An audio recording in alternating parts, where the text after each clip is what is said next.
welcome back to another video. Today, I'm showing you guys everything that I use as a hybrid athlete. All my gear, everything. And these are the things that I'll show you what I think are the most important and the things that I just have just for fun. Kind of helps, isn't super important, but yeah. Also, I probably do look way different. I shaved, got rid of the beard, rocking just the mustache for now. This is probably going to be my race day look, so I had to change it up. But first off, we're going to start off with all my running gear. All right, for running gear, I think there's only really one thing that you need, like truly need, and that's running shoes. So I'm holding up two. Why do I have two? They both serve different purposes. But what I want to say about running shoes is you need to find a pair that's comfortable, that you like, that you can run in, and that won't hurt your feet. The comfortability is the most important thing, because if you're out running in a shoe that isn't comfortable, you're gonna end up with a bunch of blisters. You might end up with some injuries. So you need to find a shoe that works for you. Now, I like to have at least two pairs of shoes. I do have more, but that's not necessary. And you really, the most important thing is to at least have one good one. And I would recommend something like this, something that's considered a daily trainer.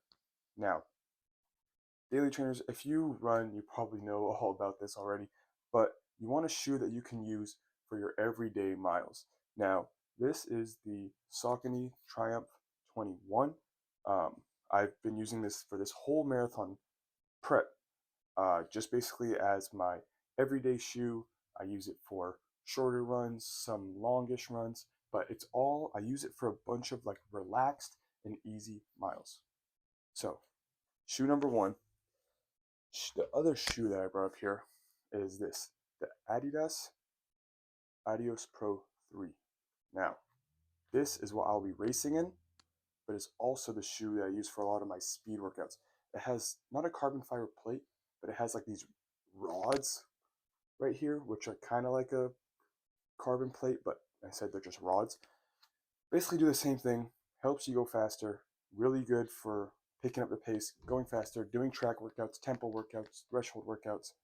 That's what something like this is important for. But race day shoes are probably low-key way more expensive. So if you're not doing a race, you don't need a pair of these. There are a bunch of other cheaper speed day shoes. Or if you really wanted to, you can go ahead and use your daily trainers. You might not be as quick, but it gets the job done. Now, that's what I think is important for running. That's by far the most important thing. But there are other things that can help you. A watch to be able to track your runs with a GPS, and maybe you can see your heart rate, other things like that. That's super helpful for runs. If you don't have it, you can just use your phone. But being able to see your heart rate is super helpful. You can even get a chest strap monitor.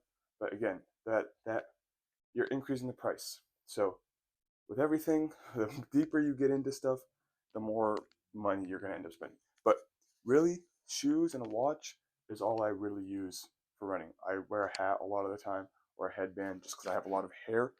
But some good shoes, maybe a good pair of shorts that you like, that are comfortable, that'll also be very helpful. Now let's get on to the lifting stuff, and then I'll go into the rest of the hybrid stuff. So, lifting stuff. All right.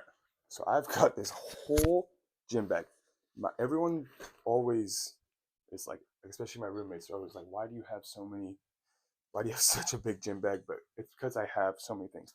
I started out lifting, so I have over time accumulated a lot of these things. I obviously did not start out right away with a gym bag this big, but let's go into some of the things that I think are important. One, lifting straps. These, like, there's just so many uses for them. They're so helpful. I don't use them every single lifting session, but at least on back days, I use these a lot. Okay, there's the first thing. Second, this one isn't as important, but I have squat shoes. I think squat shoes are important. Trying to hit depth on squats, or I even use them for like leg press, sometimes lunges, things like that. I really tried to not buy a pair of these, but I ended up caving in, and I honestly love them. But they're definitely not important.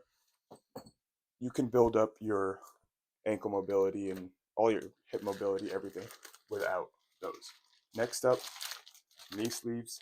These are um, these are Mark Bell's knee sleeves, the slingshots. That's what I use. The shoes are the Nike Romaleos 4. So, just so you guys know what I'm using. Next up, I've got, these are wrist wraps that I put around my wrist. Uh, I don't even know if they make a big difference, but on like super heavy bench days, sometimes I'll use these. I'll use them a lot on heavy squat days as well. These are the Iron Bull Strength wrist wraps. I literally just got these off Amazon. I promise you they were not that expensive, but obviously a water bottle. I have this band in here. This is a broken PT band that I had when I was younger. Found it in my room. Uh, I broke it using it, but I was like, you know what? It's a band, and has many uses. So I like to keep a band in there. Helps me warm up. I honestly rarely use it though, because every gym I've been to always has a band. Next up, another important thing in my opinion is a belt. This is a lever belt, as you can see. Um, use this for really only squats. I try not to use it on RDLs because I want to build my lower back. This doesn't prevent you from building your lower back, by the way, but I really try to only use it on like heavier squat days, deadlifts. I use this, but that's really it. I don't even know what brand this is or what company. I just remember getting on Amazon a long, like during COVID. So I know it was definitely way cheaper than it is now, especially with how much like more popular the gym is these days. Next up, another thing that is not required at all. This is just something I have, but these are knee wraps. So they're like a sleeve, but you wrap them around your knee instead of just rolling it on, which is a lot tighter, helps a lot more. I hit 500 squat for the first time using these before I knew that it wasn't considered like raw powerlifting. This is considered equipped, just because they give you so much more of an edge. So that was probably why I was able to hit it so easily. Next up, I've got two other things. One, liquid chalk. Some gyms don't let me use normal chalk, so I bring this because they can't really tell. And then lastly, some smelling salts. I rarely ever use these. I just have them just to have them in my bag. But I promise you guys, I rarely ever use those. But I don't know if I should consider this in the gym stuff, but it is in my gym bag. I just keep like everything in here, honestly. But AirPods or like headphones, whatever type. I have two pairs of AirPods and one pair of earphones, or I don't even know what you call these, earbuds, in my gym bag, just because if one dies, I've always got another pair because I hate lifting without music. So these three are extremely essential for me, might not be for you. All right, now let's go into some of the swimming gear. I'm sweating, it's warm in here, but swimming gear. There's only two things that I think you need. Um, First one is a swimming cap. If you don't have a lot of hair, this isn't as important, but I found it to be very useful. Started using it a lot with my swims. And then a pair of goggles. You need a pair of goggles. This is by far the most important swimming thing you need. But yeah, that's literally all I use. Obviously, I have my watch still. I use that to track my swims. But swimming, super cheap, super easy. The hardest part about swimming is probably finding a place to swim. Thankfully, I have uh, we have like our school rec center pretty close by, so I just use that to swim in, and that makes it pretty easy for me. They also have a bunch of equipment there, like buoys, fins, just like all types of swimming things that you can use for drills. So if you don't have access to something like that, those are probably things that you're going to have to buy in the future, but I don't think you really need them to like get good at swimming. But once you get into like some of the preps and stuff, like some Ironman stuff, I know requires you to use those quite a bit, just like form practice, drills, stuff like that, just to like really improve as swimmer. But I think just starting out, those two things are all you'll need. Now, the most expensive part, the bike. All right, before I show you guys like my bike, helmet, everything else that I use, I wanted to highlight one thing is a good either pair of cycling shorts or bib like this is. As you can see, it's like a full body thing. Your butt will thank you. I promise you, you get you a solid pair of these with some nice padding, your butt will thank you. But anyway, let me show you guys my helmet, glasses, and bike. Bike essentials. First off, you need a bike helmet.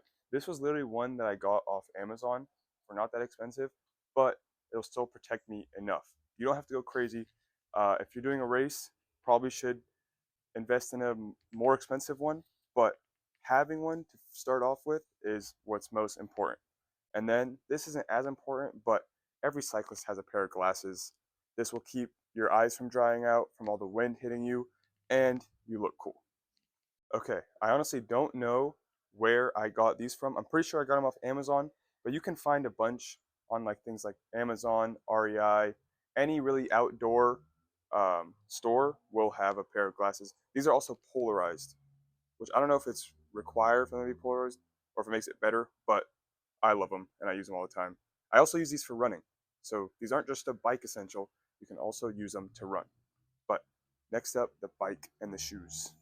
All right, I'm saving the bike for last, but we've got my cycling shoes. Now, these are 1000% not necessary, but very, very helpful. I haven't even used these ones yet. I use them tomorrow on my first ride, but I've just heard so many things about cycling shoes. I know they're super helpful. I use them around the block. Really helps you be able to use your hamstrings as well, so you don't have to push down. But I'll let you guys know more in depth tomorrow after I use these actually for a full ride. I just have an hour easy ride, but I'm very, very stoked to use these. Now to the main attraction, the bike. All right, now for my bike. This is a Giant Defy. I don't know like what specific model, but I got this off Facebook Marketplace. It's a 2012 model, I believe. So, bike. Something, couple things about the bike that you should look for when trying to find your own or get your own. One, you want to make sure that it actually fits you. You don't want to get a frame that's too big or too small, or else you're just going to end up being uncomfortable. Especially if you're trying to do things like Ironman, triathlons, whatever it may be, you're going to be spending a lot of time on the bike. So being comfortable is extremely, extremely important.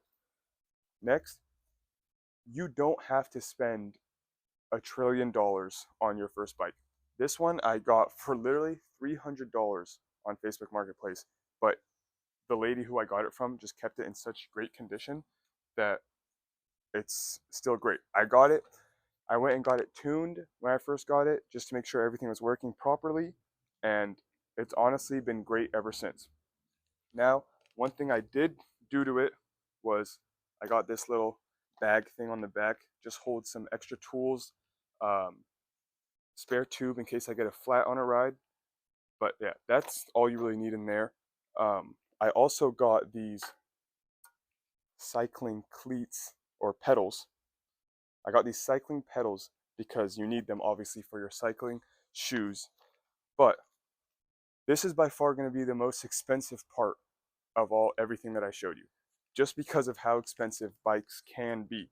But you can make it fit around your budget and make it work. You just gotta look in the right places. But yeah, that's everything that I use day to day, week to week for all my training. Showed you even the things that I use for my races. But yeah, if you have any questions, let me know. I'll answer whatever. But yeah, thank you guys for watching. Have a good one.